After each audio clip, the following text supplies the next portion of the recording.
राधे राधे। स्वागत है आप सभी का। आज मैं पढ़ने जा रही हूँ कार्तिक मास महात्म्य का 27वां अध्याय। श्री हरि विष्णु और राधा रानी की कृपा आप सब पर सदा बनी रहे, यही कामना है। आइए शुरू करते हैं। श्री गणेशाय नमः। जब राजा चोलेश्वर और विष्णुदास को आराधना करते हुए बहुत दिन बीत गए, तब गणों ने कहा, नियमों का पालन करता हुआ विष्णुदास किसी समय भोजन बना रहा था कि कोई छिपकर उसका भोजन चुरा ले गया। उसने भोजन को वहां ना देखकर सायंकाल की आराधना होने के बाद तथा व्रत भंग के डर से फिर भोजन नहीं बनाया। दूसरे दिन फिर भोजन बनाकर विष्णु भगवान को भोग लगा रहा था कि तब तक फिर से कोई भोजन चुरा ले गया। लगातार 7 दिनों तक कोई उसका भोजन चुराता रहा। तब विस्मित होकर वह अपने मन में सोचने लगा, यह बड़ी विचित्र घटना है।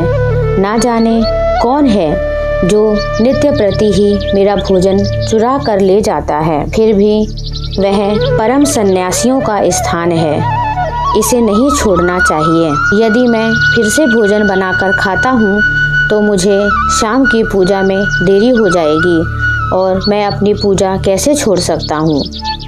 भोजन बनाकर तुरंत मुझे भोजन भी नहीं करना चाहिए, क्योंकि बिना भगवान को अर्पण किए वैष्णव लोग भोजन नहीं करते हैं। 7 दिन बिना भोजन के 7 दिन से मैं व्रत में ही हूँ। आज मैं भली भांति इस भोजन की रक्षा करूँगा। विष्णुदास ने सोचा कि आज मैं उस भोजन चुराने वाले को अवश्य ही पकड़ूंगा।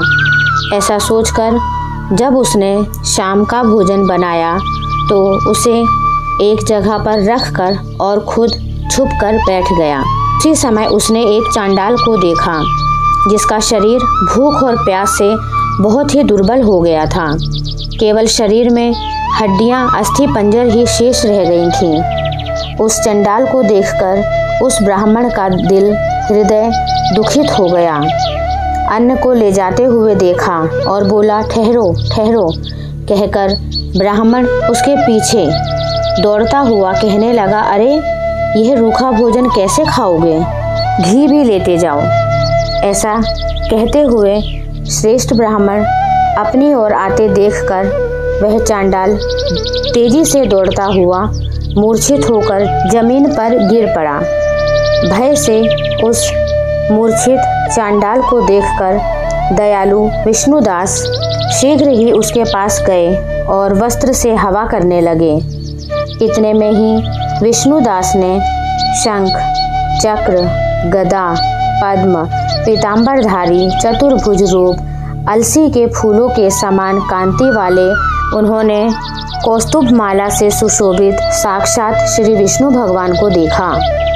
भगवान का दर्शन करके सात्विक भाव से युक्त वह श्रेष्ठ ब्राह्मण उसकी स्तुति तथा प्रणाम कुछ भी न कर सका।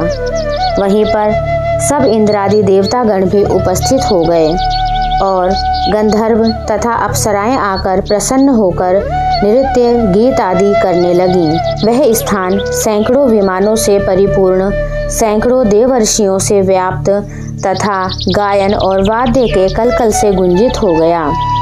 तब विष्णु भगवान सात्विक व्रतधारी अपने भक्त विष्णुदास को छाती से लगाकर अपना ही रूप देकर अपने साथ बैकुंठ धाम को ले गए। उत्तम विमान पर चढ़कर विष्णु के निकट जाते हुए विष्णुदास को यज्ञ में दीक्षित राजा चोल ने देख लिया।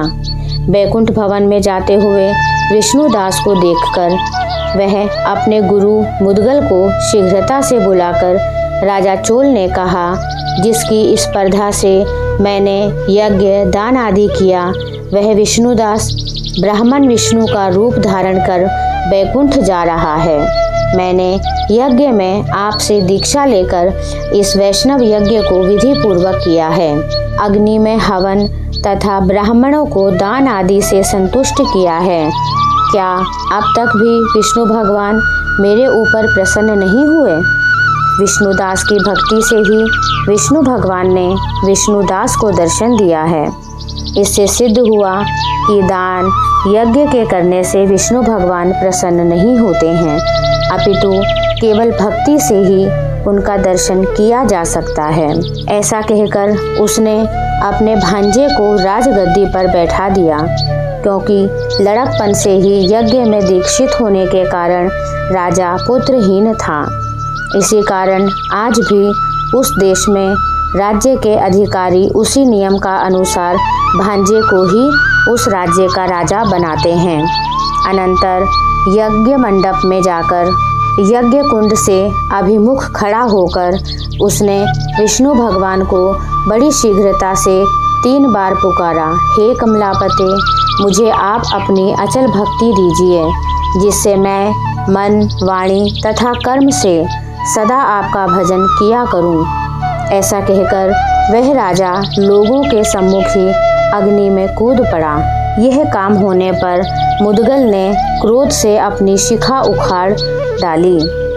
इससे उसके गोत्र में भी आज भी उसके गोत्रज शिखा रहित रहते हैं। इतने ही में भक्त वत्सल विष्णु भगवान कुंड के सम्मुख प्रकट होकर चोलेश्वर को दर्शन दिए और हृदय से लगाकर विमान पर आगे चढ़ा दिया। विष्णु भगवान उसको आलिंगन करके उसे अपने समान रूप देकर देवताओं के साथ राजा चोल को लेकर बैकुंठ धाम को चले गए। लक्ष्मी के प्यारे विष्णु भगवान ने अपने समान रूप वाले विष्णुदास ब्राह्मण को पुण्यशील और राजा चोल को सुशील नाम देकर दोनों को ही अपना द्वारपाल बना लिया। 27वां अध्याय संपूर्ण। अगर आपको ये वीडियो अच्छी लगी है तो लाइक कीजिए, चैनल पर नए हैं तो सब्सक्राइब कीजिए। मिलते हैं अगली वीडियो में।